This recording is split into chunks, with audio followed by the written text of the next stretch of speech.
তিন কালো দুনিয়াতে মানুষের সম্মান বাড়ায় দিয়েছে। আমার মুসলমান ভাইরা, একটার নাম হলো মাহজা, উমর রাদিয়াল্লাহু তাআলা আনহুর গোলাম। 2 নাম্বার হলো হযরতে বেলাল, সুবহানাল্লাহ। 3 নাম্বার হলো লুকমান হাকিম। এই 3 কালো পৃথিবীর কালো মানুষের সম্মান বাড়ায় দিয়েছে। 3 নাম্বার হলো আর 2-3টি ঘটনা। একটা হলো কোরআনের অক্ষর কালো, কোরআনের অক্ষর কালো। 2 নাম্বার বাইতুল্লাহর চাদর কালো।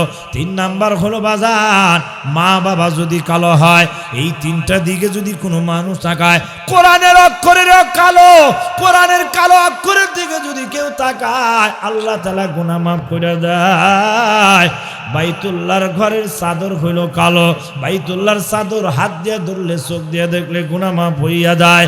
মা বাবা যদি কালো হয়, ঠেলা গাড়িওয়ালা, রিক্সাওয়ালা, ভ্যান গাড়িওয়ালা, গরিব হয়, কালো পিতা মাতার দিকে তাকাইয়া মহব্বতের নজরে তাকাইলে কবুলিয়াত হজের সওয়াব পাওয়া যায়। আমার আল্লাহ তাআলা গুনাহ মাফ কইরা দেয়। আমার আল্লাহ বলেন, ইন্নাল্লাযীনা আমানু,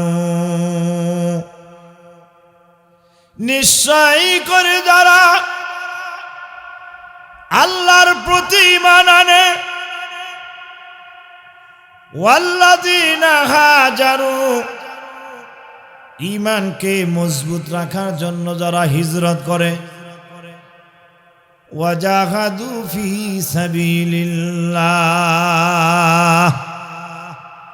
আর যারা আল্লাহর দেওয়া জীবন, আল্লাহর দেওয়া হায়াত, আল্লাহর দেওয়া মাল যারা দুনিয়াতে ইসলামকে প্রতিষ্ঠিত করার জন্য, ইসলামী হুকুমত রাষ্ট্র প্রতিষ্ঠা করার জন্য যারা এই দুনিয়াতে লড়াই করে, সংগ্রাম করে, জিহাদ ফি সাবিলিল্লাহ করে, আল্লাহ বলেন এদের উপর আল্লাহ তাআলা আসমান থেকে রহমত নাজিল করে। এরা হলো রহমত প্রাপ্ত দলভুক্ত। সুবহানাল্লাহ। এ আমার ভাইরা, এই আয়াতের ভিতরে দুনিয়ার মানুষকে লক্ষ্য করে আল্লাহ তাআলা 3টি বিষয়ের উপর ওয়াজ করলেন। এ আমার মুসলমান ভাইরা, এই 3টা বিষয়ের উপরে কিছু সময় কথা বলার চেষ্টা করব। আমার ভাইরা, একটা পয়েন্টের উপরে কথা বলতে গেলে কমপক্ষে 2 ঘন্টা বিস্তারিত আলোচনা ফিনিশিং দিতে গেলে, কিন্তু এতটুকু সময় আমার কাছে নাই, এই জন্য খুব সংক্ষেপে বলার চেষ্টা করব। আমার ভাইরা, এই আয়াতের ভিতরে 1 নাম্বার 1 যে বিষয়ের উপরে আল্লাহ তাআলা দুনিয়ার মানুষকে ওয়াজ করলেন, ইন্নাল্লাযীনা আমানু, নিশ্চয় করে যারা ঈমান আনে আল্লাহর উপরে। কার উপরে? কার উপরে ঈমান আনতে হবে? আল্লাহর উপরে যারা ঈমান আনে। আমার ভাইরা, ঈমান 2 নাম্বার হলো হিজরত, 3 নাম্বার হলো জিহাদ। 1 নাম্বার ঈমানের কথা কেন বললেন? আমার ভাইরা, পৃথিবীতে তাহাজ্জুদের নামাজ পড়ে ঈমান নাই, শাস্ত্রের নামাজ পড়ে ঈমান নাই, যাকাত দেয় ঈমান নাই, হজ করে ঈমান নাই, কোরআন তেলাওয়াত করে ঈমান নাই, কলেমা পড়ে মুসলমান ভাইরা, নামাজ পড়ে, কোরআন তেলাওয়াত করে, ঈমান নাই, ওই লোকটার আমলের কোনো মূল্য নাই। কথা ঠিক কিনা? প্রত্যেকটা আমলের কবুলিয়াতের পূর্ব শর্ত হইল ঈমান। ঈমান নাই নবীর স্ত্রী, কোনো লাভ নাই। ঈমান নাই নবীর কন্যা, কোনো লাভ নাই। ঈমান নাই নবীর সন্তান, কোনো লাভ নাই। ঈমান নাই নবীর বাবা, নবীর মা, ঈমান নাই, কোনো লাভ নাই। কথা বলেন ঠিক কিনা? সর্বপ্রথম বান্দা, প্রত্যেকটা মানুষের পূর্ব শর্ত হইল, প্রত্যেকটা আমলের কবুলিয়াতের পূর্ব শর্ত হইল ঈমান।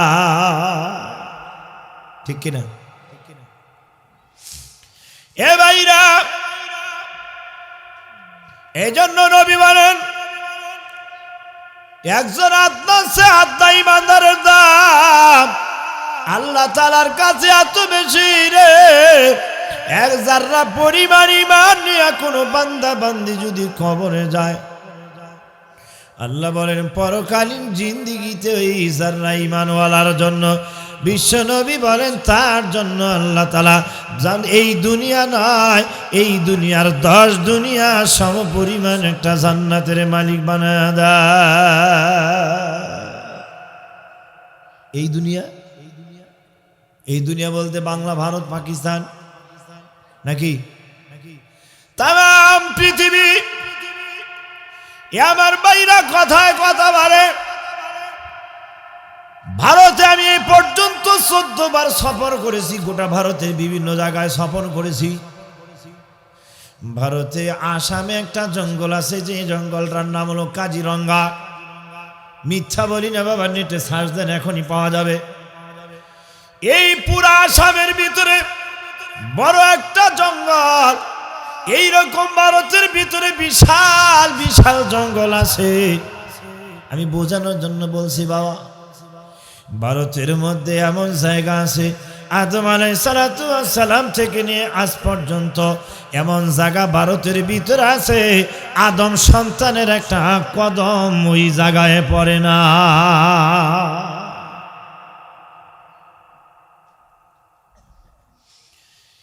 এই জন্য বলছি ভাই, এই দুনিয়া নয়, 10 দুনিয়ার সম পরিমাণ একটা জান্নাত মনে করতে পারেন হুজুর। জান্নাতের দাম দুনিয়ার তুলনায় অনেক কম, এই জন্য আল্লাহ বিনা পয়সায় দিবে এত বড় জান্নাত। এরকম জান্নাতের দাম কত বেশি?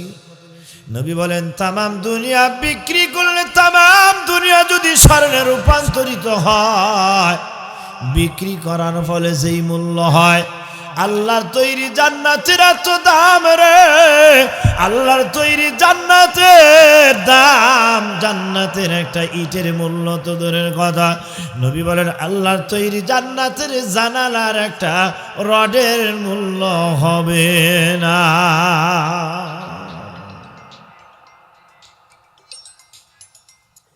আমার ভাইরা, এই জন্য আজকে মুসলমান হিসাবে আমাদেরকে আল্লাহ তাআলা এমন একটা নিয়ামত আল্লাহ তাআলা দান করেছে, যে নিয়ামতের দান নাম হলো ঈমান। কথা ঠিক কিনা? আমার ভাইয়ের ঈমানের দাম কত বেশি। আপনার কাছে একটা গোল্ডেন পাথর আছে, স্বর্ণের একটা পাথর আছে, যেই পাথরটা বিক্রি করলে জামালপুর জেলার সমস্ত জায়গাটা আপনি ক্রয় করতে পারবেন। আমার ভাইরা উদাহরণের জন্য বলি, ওই জামালপুর জেলাটা ক্রয় করার মতো একটা স্বর্ণের পাথর যদি আপনার কাছে থাকে, এই স্বর্ণের পাথরটা নিয়ে আপনি রাত্রে 10টার সময় এইখান থেকে ঢাকা কি একা একই সফরে নিরাপদে যাইতে পারবেন? আপনার সন্ত্রাসীর কবলে পড়ে আপনার জীবনটা যাইতে পারে কি পারে না? আমার ভাইরা, শুধু তাই নয়, আপনার এই স্বর্ণের পাথর যদি আপনার কাছে থাকে, যদি আপনি মালিক হন, এই স্বর্ণের পাথরটা মালিক হওয়ার জন্য এমনকি আপনার বিবির কাছ থেকেও আপনার জীবনটা নিরাপদ নয়। কারণ আপনার বিবি যদি মনে চায় রে, কোনো কারণবশত যদি আপনার সাথে একটু মন মালিন্য হয়ে যায়, রাত্রেবেলা আপনি যখন ঘুমাবেন, ওই ঘুমন্ত অবস্থায় ঘরের বটি দিয়া, ধারালো চাকু দিয়া আপনারে জবাই কইরা, হত্যা কইরা ওই স্ত্রী অন্যজনের সাথে পালায়া যাইতে পারে কি পারে না? কত মিডিয়ায় দেখলাম, পেপার পত্রিকায় দেখলাম, কথা বলেন ঠিক কিনা? আমার মুসলমান ভাইরা, স্বর্ণের পাথরের এত দাম, জীবন নিরাপদ না। আপনার সন্তানের কাছ থেকে আপনার জীবন নিরাপদ না, আপনার ভাইয়ের কাছ থেকে আপনার জীবন নিরাপদ না। যেই দামি পাথরটার জন্য আপনার সন্তানের কাছ থেকে আপনি নিরাপদ না। আমার মুসলমান ভাইরা, ওই ঈমানটা আপনার কাছে আছে, তাহলে কি আপনি নিরাপদ নাকি? নিরাপদ? এ মুসলমান, এই জন্য তো মুসলমানের ঈমান নষ্ট করার জন্য তাম পৃথিবীর কাফের মুশরিক যত আছে রে, তাম পৃথিবীর কাফের মুশরিকরা মুসলমানদের ঈমান নষ্ট করার জন্য এমন কোন চক্রান্ত নাই যা ইহুদি নাসারা খ্রিস্টানরা করে না।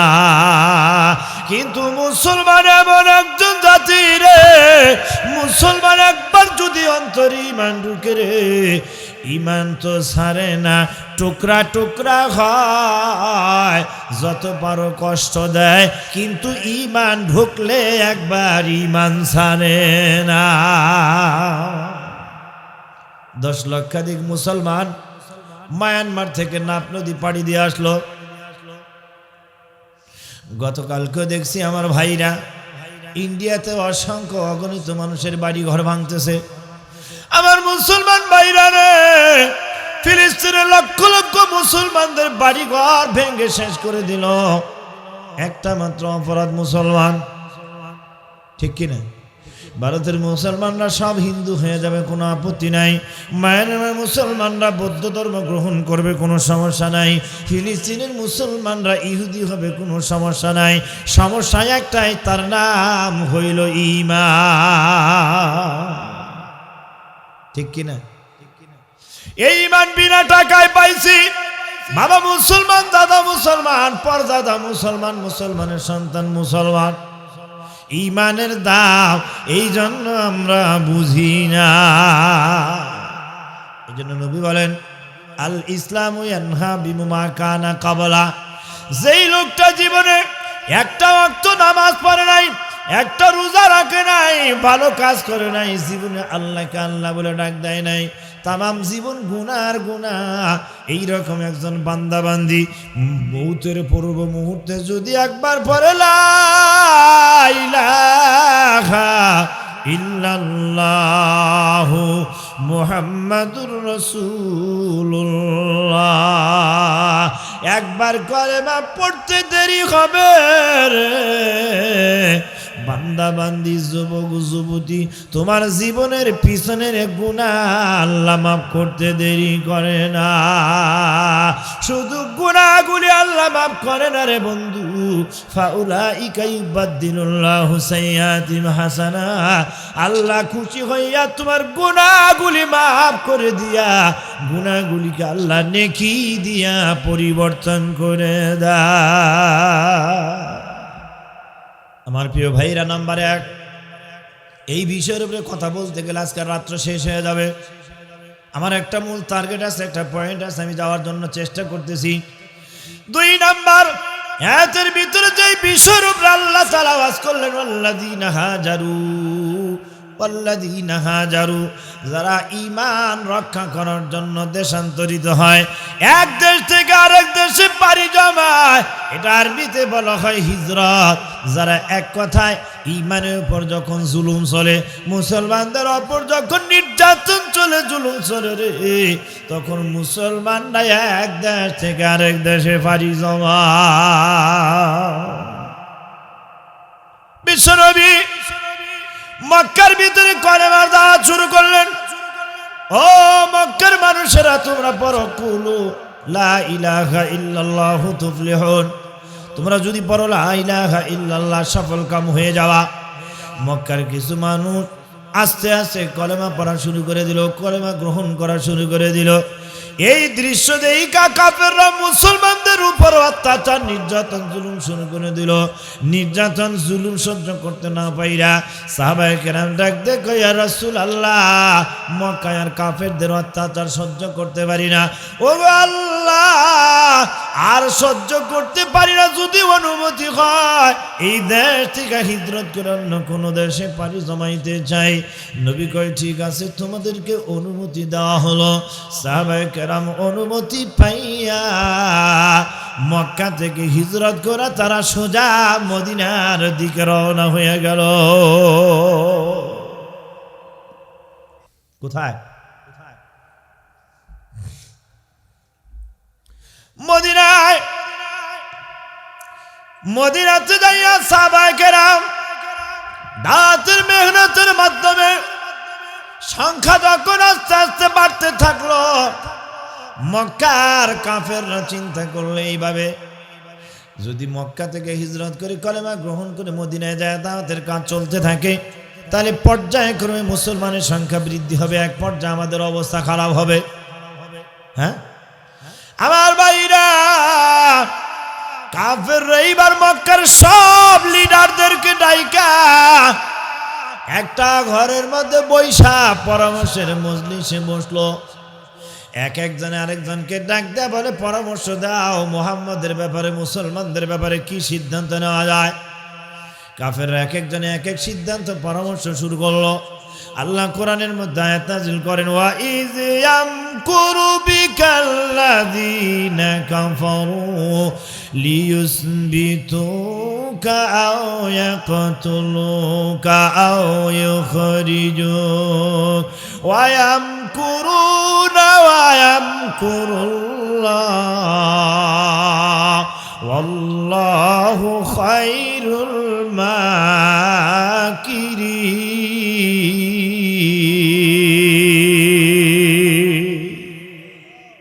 কাফেররা নাক দেখায়, কেউ বলে মুহাম্মদকে দেশ থেকে বিতাড়িত করব, কেউ বলে বন্দি করব, কেউ বলে তারে এমন পিটাবো, আবার কেউ বলে আওয়া কতলু, তাকে হত্যা করব, কতল করব। এক একজন এক একটা সিদ্ধান্ত নেওয়া শুরু করে দিল। বন্ধুরা আমার আল্লাহ ডাক দেখা, কাফেররা শোন, তাম পৃথিবীর কাফের তোরা যদি সিদ্ধান্ত নেওয়ার চেষ্টা করিস, আমার বন্ধু আমার নবীর একটা লোম তো দূরের কথা, একটা চামড়া শরীরের কথা, একটা লোমের ক্ষতি করতে পারবি না। মানলাহুল মাউতা ফালাহুল কুল, বান্দা তুমি যদি মাওলার হইয়া যাও, আমার মাওলা তোমার হইয়া যাও। বান্দা তুমি আল্লাহর হও, আল্লাহ তোমার হবে। কথা বলেন ঠিক কিনা? আমার মুসলমান ভাইরা, এইভাবে কাফেররা সিদ্ধান্ত গ্রহণ করলো। আল্লাহ তাআলা ডাকতে বলে, নবী গো আর দেরি নয়, এখন আপনিও হিজরত করে মদিনায় যান। বিশ্বনবী এবার হিজরত করে মদিনায় রওনা হয়ে গেল। আবু জেহেলের পাকা ধানে মই দেয় নাই। আবু জেহেল চাচা আবু জেহেল পাকা দানে, আবু জেহেলের পাকা দানে রসুল মই দেয় নাই। রসুল আবু জেহেলকে কোনোদিন কষ্ট দেয় নাই। অপরাধ হইল কলেমার দাওয়াত, ইমানের দাওয়াত। কথা বলেন ঠিক কিনা? আমার ভাইরা, এরপরে বিশ্বনবী দিনের বেলা যাইতে পারে নাই, রাত্রে বেলায় কাফেরদের চক্ষুকে ফাঁকি দিয়া হিজরতের লম্বা ঘটনা আছে। এই লম্বা ঘটনা আমি আপনাদের সামনে আলোচনা করতে চাই না, এই সময় আমার হাতে নাই। নবীজি হিজরতের রাত্রিতে আবু বকরকে সাথে নিয়ে উটের পিঠে সওয়ার হইয়া মদিনার দিকে যখন রওনা হয়ে গেল। আমার ভাইরা, মদিনা থেকে মক্কা 480 কিলোমিটার রাস্তা, প্রায় 500 কিলোমিটার।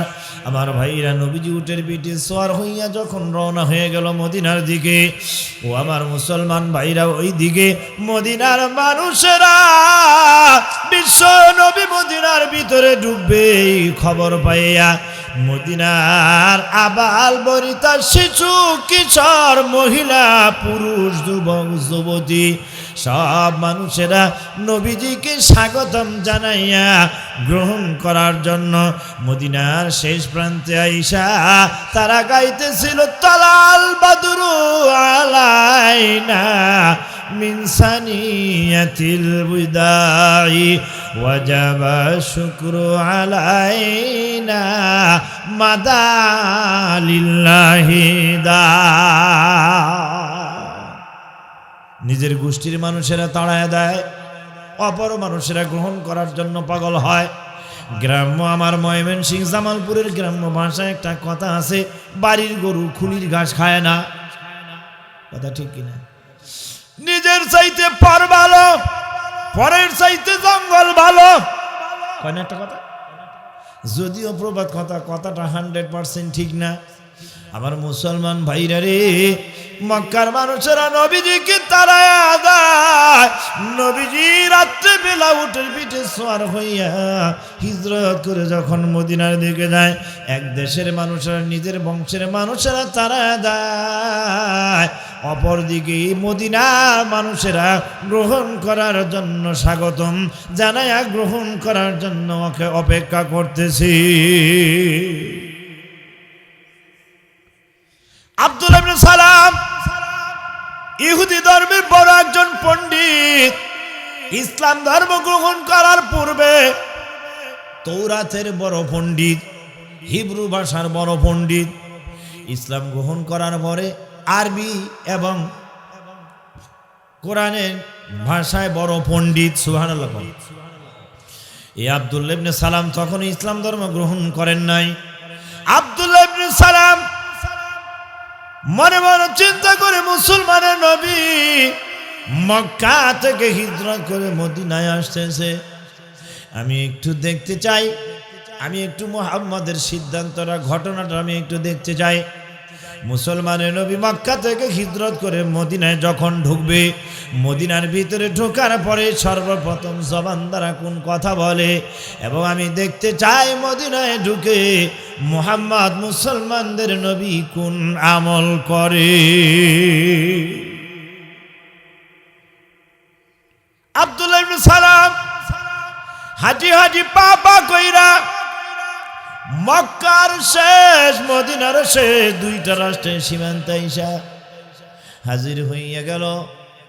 নবীজি উঠে পিঠে সোয়ার হইয়া আস্তে আস্তে চলতে চলতে মদিনার সীমান্তে যখন ঢুকলো, মদিনার একটা ভূখণ্ডের ভিতরে যখন ঢুকলো, বিশ্বনবী মদিনার ওই পল্লীতে ঢুকার সঙ্গে সঙ্গে, গ্রাম্য একটা পল্লীর ভিতরে ঢুকার সঙ্গে সঙ্গে মদিনার মানুষেরা ঈশা নবীজির চতুর্পাশে জমা হইয়া গেল।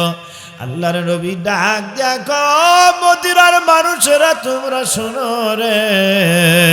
বুখারী শরীফের হাদিসের মধ্যে আসে, আল্লামা ইমাম বুখারী রহমাতুল্লাহ আলাইহি তার কিতাবের মধ্যে লেখেন, বিশ্ব নবী বলেন তুতিমুত্তাম ওয়া তাকরাউস সালাম আলা মান আরাফতা ওয়া মান লাম তারিফ। নবী ওই উটের পিঠে সওয়ার হইয়া ডাক দেওয়া, মদিনার মানুষেরা তোমরা শোনো, ক্ষুধার্ত ব্যক্তিকে খাবার দাও, আর পরিচিত অপরিচিত সকল মানুষের মধ্যে সালামের বিস্তার ঘটা। বুখারী দাসে দুইটা, সহিহ ইবনে হিব্বানের ভিতরে নবী বলেন আতিমুত্তাম ওয়াফশুস সালাম, আতিমুত্তাম ক্ষুধার্ত ব্যক্তিকে খাবার দাও, ওয়াফশুস সালাম পরিচিত অপরিচিত সকল ব্যক্তিকে সালাম দাও, ওয়াসিলিল আরহাম আত্মীয়তার হক রক্ষা করো, ওয়াকুম বিল্লাইলি ওয়ান নাসু নিয়াম, আর গভীর রাত্রে ওইটা ঠান্ডা পানি দ্বারা উযু কইরা যায় নামাজে দাঁড়াইয়া তাহাজ্জুদের নামাজ আদায় করো, তাদখুলিল জান্নাতা বিসালাম। নবী বলেন টেনশন নাই, হতাশা নাই, ওই কষ্ট নাই, দুঃখ করতে হবে না, চিন্তা করতে হবে না, হতাশাবিহীন অবস্থায় বিনা হিসাবে আল্লাহর জান্নাতের মেহমান হয়ে যাবা।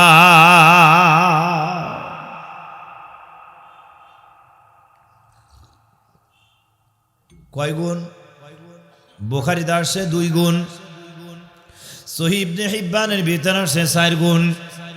1 নাম্বার হলো আতিমুত্তাম ক্ষুধার্ত ব্যক্তিকে খাবার দাও, 2 নাম্বার পরিচিত অপরিচিত ব্যক্তিকে সালাম দাও। আমার মুসলমান ভাইরা, একটা একটা পয়েন্টের উপরে কথা বলতে গেলে 2 ঘন্টা কমপক্ষে আলোচনা করা লাগবে। শুধু টাচ অ্যান্ড টাচ বোঝানোর জন্য একটু বলে যাই, ক্ষুধার্ত ব্যক্তিকে খাবার দাও। আব্দুল্লাহ ইবনে সালামের জিহানে বাড়ি খাইল, মুসলমানের নবী মক্কার ভিতরে ঢুইকা অন্য কোনো কথা বলে না, সর্বপ্রথম জবান দ্বারা যেই কথা বলে রে, ক্ষুধার্ত ব্যক্তিকে খাবার দাও। ক্ষুধার্ত ব্যক্তিকে খাবার দিলে কি লাভ? ও ক্ষুধার্ত ব্যক্তি, ভোকা ব্যক্তি, এই ব্যক্তিগুলোকে খাবার দিলে আমার আল্লাহ তাআলা খুশি হইয়া যায়। দৈনিক নয়া দিগন্ত একটা পত্রিকায় ছাপলো, এই জামালপুর জেলা মাদারগঞ্জের পরের থানা হলো সারিয়াকান্দি, সারিয়াকান্দি পাশে হলো লাগা জেলা শহর হলো বগুড়া। বগুড়া শহরে একটা হোটেল আছে আকবরিয়া, নাম শুনছেন? এই আকবরিয়া হোটেলে এখন জানি না এখন কি অবস্থা জানি না, দৈনিক নয়া দিগন্ত পত্রিকা ছাপলো রে, প্রত্যেক বৃহস্পতিবার আকবরিয়া হোটেলের মালিক প্রত্যেক দিন বৃহস্পতিবার রাতের 10টা থেকে সকল অসংখ্য অগণিত ক্ষুধার্ত দরিদ্র ভিক্ষুক মিসকিনদেরকে বিনা টাকায় ভালো খাবার দেয়। আকবরীয় হোটেলের জীবনে আমি পড়েছি বাজান, প্রথম জীবনে তার অর্থনৈতিক অবস্থা ভালো ছিল না, কিন্তু পর্যায়ক্রমে ব্যবসা বাণিজ্যের মাধ্যমে যখন ভালো হয় তখন থেকেই নিয়ত করে আল্লাহ তাআলা তার সম্পদের মধ্যে এত বরকত দেয়, সারা বাংলাদেশের আনাচে কানাচে আকবরিয়ার প্রোডাক্ট চলে। কথা বলেন ঠিক কিনা? আমার ভাইরা, ক্ষুধার্ত ব্যক্তিকে খাবার দাও, কিন্তু আজকে ক্ষুধার্ত ব্যক্তিকে খাবার দেয় না, গরিব মিসকিন অসহায়কে খাবার দেয় না, আজকে ধনী ধনী মানুষকে খাবার দেয়। আমার বাড়ির, আপনার বাড়ির, আমার ছেলে আপনার ছেলের মেয়ের বিয়ে হয়, বিয়ে বাড়িতে 50 টাকার দামি একটা কার্ড দেওয়া দাওয়াত দেয়, কিন্তু আমার বাড়ির পাশে রিক্সাওয়ালা, ঠেলা গাড়িওয়ালা, ভ্যান গাড়িওয়ালা কাঠের এই বড় মেহমানের বাড়ি দাওয়াত পায় না। পায়, কারণ ও যে দাওয়াত খাইলে হালখাতা করতে পারবে না। বিয়া করে টাকা নেওয়া, বিয়ার অনুষ্ঠান করে টাকা নেওয়া, এটা কি হারাম? এটা কি হারাম? হালখাতা সে তো খারাপ। কথা ঠিক কিনা? গরিবের রিক্সাওয়ালা, ঠেলা গাড়িওয়ালা রে কাঠ দিয়ে দাওয়াত দিলে 1000 টাকার একটা নোট দিতে পারবে না, এই জন্য গরিব মানুষ দাওয়াতের কাঠও পায় না। ঠিক কিনা? আমার ভাইরা, বিশ্বনবী মুহাম্মদুর রাসূল সাল্লাল্লাহু আলাইহি সাল্লাম 2 নম্বর কথা, একটা পয়েন্টের উপরে কথা বলতে অনেক সময় লাগবে।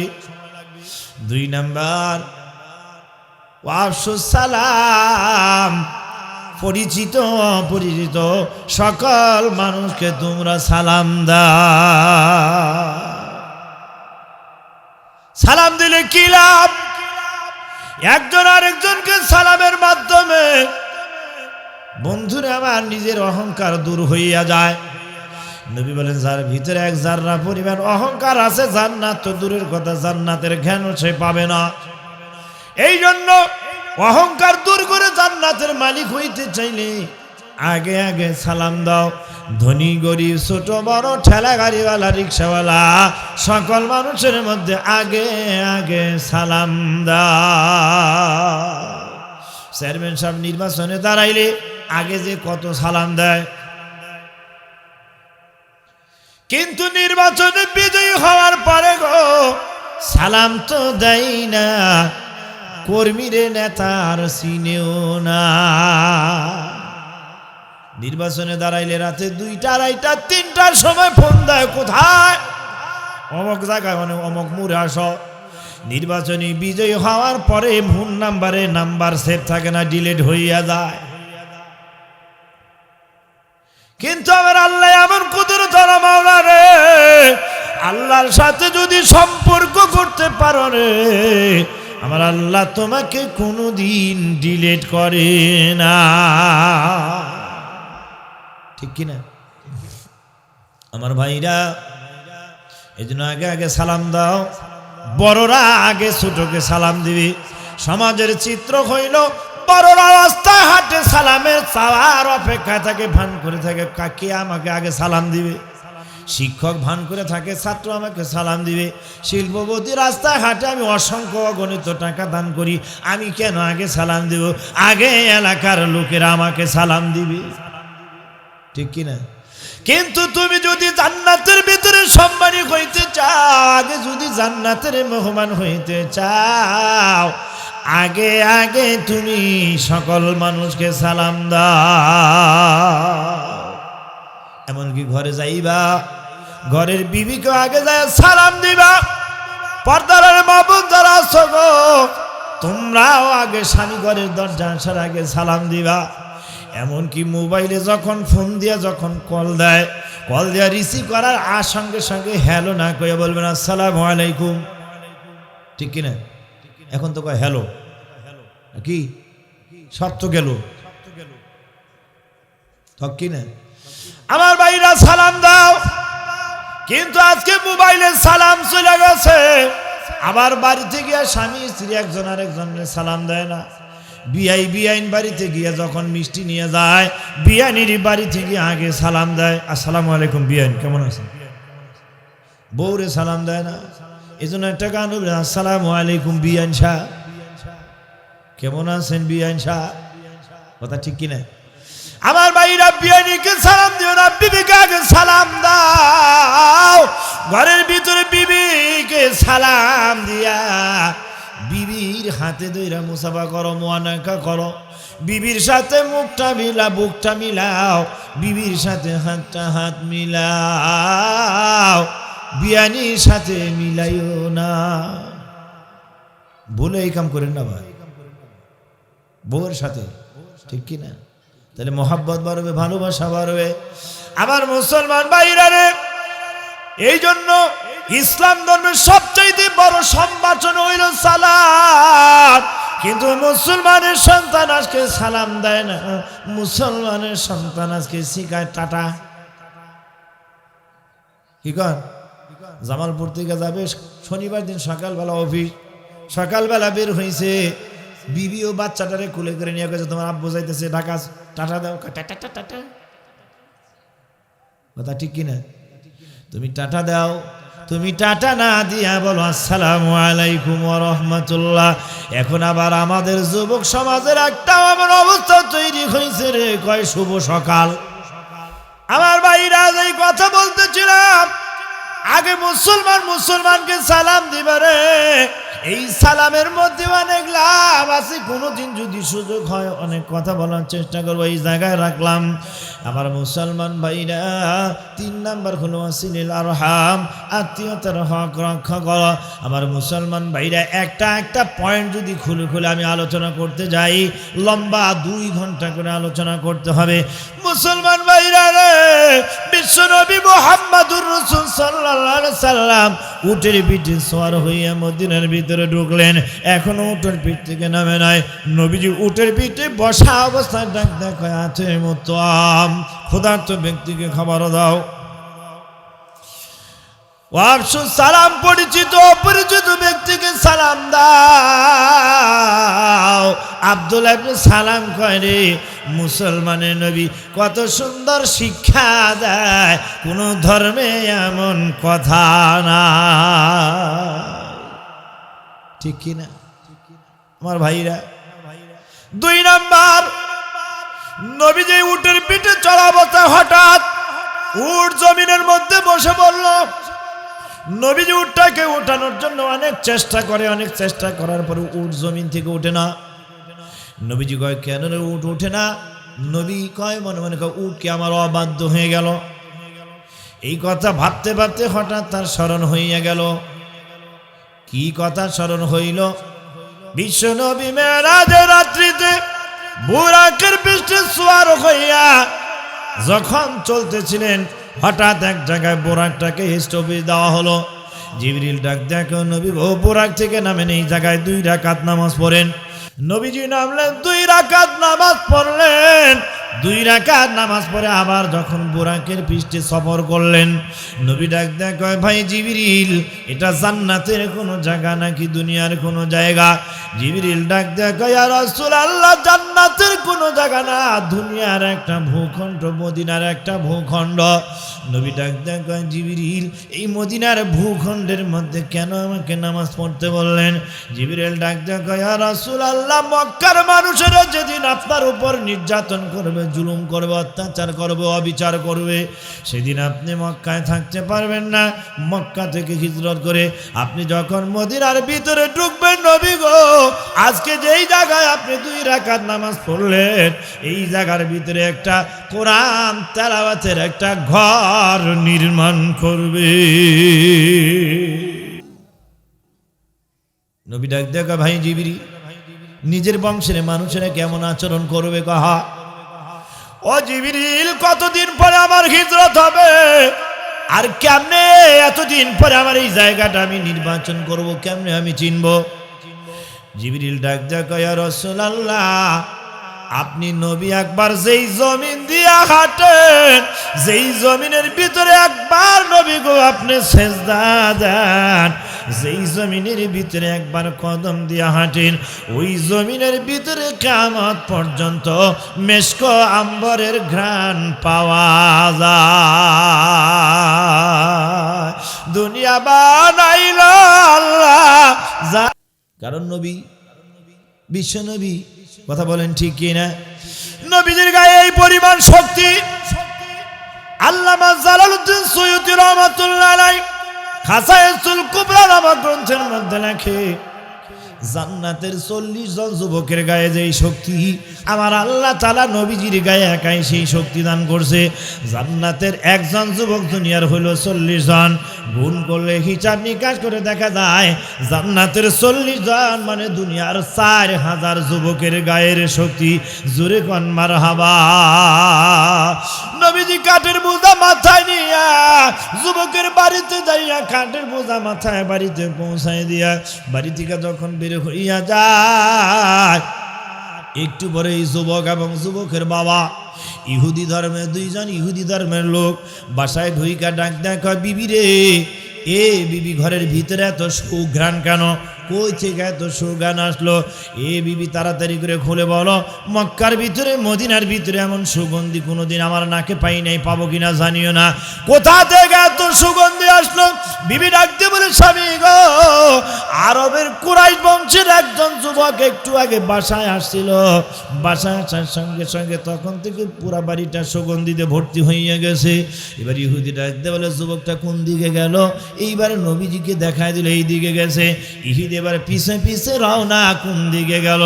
ইহুদি এবার নবীজির পা টিপে টিপে মরুভূমির পথ, পাথরি এলাকা, বালির এলাকা, পাথরের পা দেখে দেখে, বালু দেখে দেখে ওই নবীজির শরীরের ঘ্রাণ শুকে শুকে চলতেছে। চলতে চলতে মদিনার একটা জায়গা যা পেয়ে গেল। এবার নবীজির সাথে দেখা হওয়ার সঙ্গে সঙ্গে ডাকতে বলে, নবী গো, আপনি যে আখেরি যাবেন আর নবী, এতে কোনো সন্দেহ নাই, হাত বাড়ায় দেন, কলেমা পড়ে মুসলমান হইয়া গেল। আমার মুসলমান ভাইরা, বিশ্ব নবী এবার ডাকতে বলে, সাহাবীরা শোন, এই জায়গার ভিতরে আমি একটা কোরআন তেলাওয়াতের ঘর নির্মাণ করতে চাই, যেই জায়গা আমার উঠ বসা। আল্লাহর পক্ষ থেকে ইশারা, মেরাজের রাত্রি সেই ঘটনা। নবীজি ডাক দেখো, সাহাবীরা এই জায়গার মালিককে তোমরা ডাক দাও, এই জায়গার মালিককে ডাক দাও। শুধু হয়ে গেল মদিনাতে খোঁজাখুঁজি, খুঁজতে খুঁজতে এই জায়গার দুইজন মালিককে পেয়ে গেলেন। আশ্চর্যের বিষয় হলো, সিরাতে মুস্তাফার মধ্যে মাওলানা ইদ্রিস কান্দলবী রহমাতুল্লাহ আলাইহি রেখে, আমার মুসলমান ভাইরা, এই দুইজন বাচ্চার নাম হলো সোহেল এবং সোহাইল। আশ্চর্যের বিষয় হলো, সোহেল সোহাইলের মা নাই, বাবা নাই। এটা হলো একটা আশ্চর্যের বিষয়। 2 নম্বর হলো সোহেল সোহাইল এখন পর্যন্ত বালেগ হয় না, ইতিম। নাম্বার 3 হলো সোহেল সোহাইলের এই জায়গা ব্যতীত কয়েক শতক জায়গা ব্যতীত আর কোনো জায়গাও নাই। নবীজি ডাকতে কই, সোহেল সোহাইল রে, এই জায়গাটার ভিতরে আমি একটা কোরআন তেলাওয়াতের ঘর নির্মাণ করতে চাই, যেই জায়গার ভিতরে কোরআন সব সময় তেলাওয়াত হবে। আমি কোরআন তেলাওয়াতের একটা ঘর নির্মাণ করতে চাই, তোদের এই জায়গাটা একটু ঘরের জন্য দিবিনি। সোহেল সোহেল চোখের পানি ছেড়ে দে, ডাকতে কই, নবীজি বিনা টাকায় দিব, টাকা লাগবে না, আল্লাহর কোরআন তেলাওয়াত হবে গো নবীজি। এই ঘরের জন্য আমার এই জায়গাটুকু বিনা টাকায় দিয়ে দিলাম, টাকা লাগবে না। নবীজি ডাকতে কই, সোহেল সোহেল, তোদের জায়গা আমি টাকা ছাড়া নিব না, টাকা দিয়া না নিলে তোদের জায়গা নিব না। সোহেল সোহেল ডাকতে কয়, নবী গো, টাকা নিব না কেন? আল্লাহর নবী সাহাবী সোহেল সোহেল ডাকতে কয়, ইয়া রাসূলুল্লাহ, আমার ভাগ্য কত বরকবার, আমার জীবন ধন্য। যেই জায়গায় কোরআন তেলাওয়াতের ঘর নির্মাণ হবে, যেই ঘরের ভিতরে কোরআন সর্ব অবস্থায় তেলাওয়াত হবে, যেই কোরআন এত দামি, আল্লাহর কোরআনটা এত দামি। আমার মুসলমান ভাইরা, সোহেল সোহেল সোহেল ছোট্ট দুইটা বাচ্চা ডাকতে কই ইয়া রাসূলুল্লাহ, যেই ঘরের ভিতরে সদা সর্বদা কোরআন তেলাওয়াত হবে ওই ঘরের জন্য আমি এই জায়গাটা বিনা টাকায় দিতে চাই, টাকা নিব না। নবী ডাক দেখায় তোদের বিনা টাকায় নিব না কেন জানো? কয়েকটা কারণ উল্লেখ করেছেন। এক নাম্বার হলো তোরা বালেগ হস নাই, দুই নাম্বার হলো তোরা এতিম, তিন নাম্বার হলো তোদের মা নাই বাবা নাই, চার নাম্বার হই কয়েক শতক জায়গা ব্যতীত আর সারা জায়গা নাই। আমি যদি তোদের এই জায়গাটা টাকা ছাড়া নিয়ে নেই, তামাম পৃথিবীর কাফের মুশরিকরা কিয়ামত পর্যন্ত আমি নবীর চরিত্রের উপরে দাগ লাগাবি। এই জন্য আমি তোদের টাকা ছাড়া জায়গা নিব না রে, টাকা নে তারপরে তোদের জায়গা নিব। সোহেল সোহেল চোখের পানি ছেড়ে দেয়, ডাকতে কয় নবীজি আমার ভাগ্য কত ধন্য, আমি টাকা দিব টাকা নিব না, কোরআন তেলাওয়াতের জন্য আমি ঘরটা দিয়ে দিতে চাই, জায়গা দিতে চাই। সুবহানাল্লাহ। আশ্চর্য বিষয় হলো জায়গা ছাড়া ওই কয়েক শত জায়গা ছাড়া জায়গা নাই। দুই নম্বরে এখনো বালেগ হয় নাই, এতিম মা নাই বাবা নাই, তারপরও বিনা টাকায় কোরআন তেলাওয়াতের জন্য দিতে যায়। কেন বাজান? কোরআন হইল একটা দামি। বিশ্বনবী মুহাম্মদুর রাসূল সাল্লাল্লাহু আলাইহি সাল্লামের উপরে কোরআন নাযিল হয়েছে। তিন কালো দুনিয়াতে মানুষের সম্মান বাড়ায় দিয়েছে। আমার মুসলমান ভাইরা, একটার নাম হলো মাহজা, উমর রাদিয়াল্লাহু তাআলা আনহুর গোলাম। দুই নাম্বার হলো হযরতে বেলাল, সুবহানাল্লাহ। তিন নাম্বার হলো লুকমানে হাকিম। এই তিন কালো পৃথিবীর কালো মানুষের সম্মান বাড়ায় দিছে। তিন নাম্বার হলো আর দুই তিনটি ঘটনা। একটা হলো কোরআনের অক্ষর কালো, কোরআনের অক্ষর কালো। দুই নাম্বার বাইতুল্লাহর চাদর কালো। তিন নাম্বার হলো বাজার মা বাবা যদি কালো হয়, এই তিনটা দিকে যদি কোনো মানুষ তাকায়, কোরআনের অক্ষরের কালো, কোরআনের কালো অক্ষরের দিকে যদি কেউ তাকায়, আল্লাহ তাআলা গুনাহ মাফ করে দেয়। বাইতুল্লাহর ঘরের চাদর হইল কালো, বাইতুল্লাহর চাদর হাত দিয়ে ধরলে চোখ দিয়ে দেখলে গুনাহ মাফ হইয়া যায়। মা বাবা যদি কালো হয়, ঠেলা গাড়িওয়ালা রিক্সাওয়ালা ভ্যান গাড়িওয়ালা গরিব হয়, কালো পিতা মাতার দিকে তাকাইয়া মহব্বতের নজরে তাকাইলে কবুলিয়াত হজের সওয়াব পাওয়া যায়। আমার আল্লাহ তাআলা গুনাহ মাফ কইরা দেয়। এই জন্য আমার ভাইদেরকে বলবো, কোরআন তেলাওয়াতের ঘরের জন্য সোহেল সোহেল এই জায়গাটা দিতে নিবে না। কিন্তু একটা ঘটনা বারবার আপনাদেরকে স্মরণ করে দিই। মা নাই বাবা নাই, কয়েক শতক জমি ছাড়ার জমিও নাই, এখনো তারা বালেগ হয় নাই। ছোট্ট দুইটা বাচ্চার অন্তরে কি মেধায় কি বুদ্ধি ঢুকছে রে। আমি এই মুহূর্তে আপনাদের কাছে একটু আবেদন করতে চাই, আজকে যে ব্রাহ্মণপাড়া হাফিজিয়া পাড়া মদিনাতুল উলুম হাফিজিয়া মাদ্রাসার কয়েকজন ছাত্রকে মাথায় পাগড়ি প্রদান করা হবে। আপনাদের ফসল, আপনাদের কামাই, এই মাদ্রাসার ঘর দরজা আসবাবপত্র সব কিছু উন্নয়ন হইল আপনাদের মেহনত। কথা বলেন ঠিক কিনা? আমার ভাইরা, এই ব্রাহ্মণপাড়া মদিনাতুল উলুম মাদ্রাসা মদিনার বিশ্ব নবীর শহর মদিনার সাথে মিলায় নাম রাখছে গো। ও আমার এই এলাকা হাজরাবাড়ি এলাকার বাইরা, আমি আপনাদের কাছে এই মুহূর্তে একটু আবেদন করতে চাই, একটু দরখাস্ত করতে চাই। ঘরটা মাদ্রাসাটা তো আপনাদের, কথা বলেন ঠিক কিনা? কোরআন শরীফ তেলাওয়াত হয়, আমি আর আপনি রাত্রে শুয়ে ঘুমাই, সকাল 8টা-9টা পর্যন্ত ঘুমাই, কিন্তু এই মাদ্রাসার বাচ্চারা ভোর রাতে উইটা তাহাজ্জুদের নামাজ পড়ে। কথা বলেন ঠিক কিনা? এই জন্য বলতে চাই রে ভাই, সোহেল সোহেল বিনা টাকায় কোরআন তেলাওয়াতের জন্য জায়গাটা বিনা টাকায় জায়গাটা দিয়ে দিতে চায়, দিয়ে দেয়। আমার ভাইরা, আপনাদের কাছে 1 বিঘা জমি আমি চাই না, 1 শতক চাই না, 50,000 টাকা চাই না। আমি আপনাদের কাছে এই মাদ্রাসার মদিনাতুল উলুম মাদ্রাসাটার উন্নয়নের লক্ষ্যে, বন্ধুরা আমার, কার্পেটের দরকার, সিমেন্টের দরকার, ইটের দরকার, টিনের দরকার, টাকা পয়সার দরকার, ঘর দরজাটা উন্নয়ন করার জন্য অনেক টাকা পয়সার দরকার। আমার ভাইরা, আমার বাজারের পর্দার মাগো, আপনাদের কাছে আবেদন করে যাই, এই মাদ্রাসার ঘরটার উন্নয়নের জন্য কে আসো একজন বান্দা যদি থাকো 5,000 টাকা দিবা, দোয়া করে যাব মুসাফির হিসেবে সোহেলের সাথে আল্লাহ তাআলা কিয়ামতে হাসর নসর করাবে, একই সাথে আল্লাহ জান্নাত দিবে।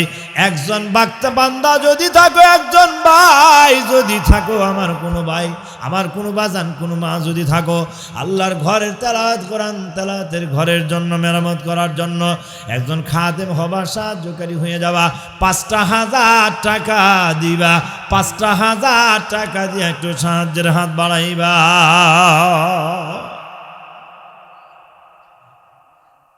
কে আছেন? লিল্লাহে তাকবীর। তোমারি দরবারেতে